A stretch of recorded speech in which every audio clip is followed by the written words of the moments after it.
পথ চলতি অনেক মানুষের অভ্যাস আছে, রাস্তাঘাটে যেখানে মন্দির দেখে সেখানে গিয়ে এভাবে নমস্কার করে চলে যায়।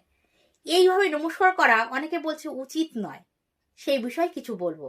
বা কিভাবে নমস্কার করলে বেশি ভালো হবে তোমাদের, সেই তো নমস্কার করছো, সবকিছু বিস্তারিত এই ভিডিওতে থাকবে, পুরো ভিডিওটা শুনবে।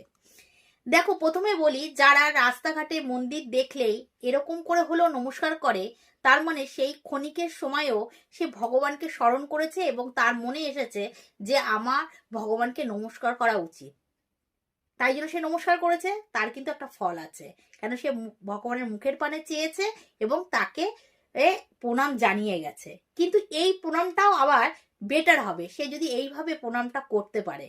কিভাবে প্রণাম করবে? দেখো, প্রণাম সবসময় হাত জোর করে করতে হবে। হাত জোর করে দেখো, সবসময় দেখো কিভাবে করতে হবে।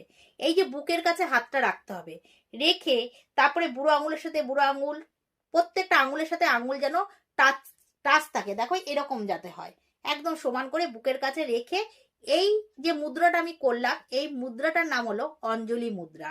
এইভাবে যদি ভগবানকে চোখ বন্ধ করে তার যে প্রতিচ্ছবি আমার চোখের সামনে আমি দেখতে চাই, সেই প্রতিচ্ছবি রেখে যদি আমি প্রণাম জানাই রাস্তায় দাঁড়িয়ে, সেই প্রণামের ফলটা অধিক গুণ বেড়ে যাবে।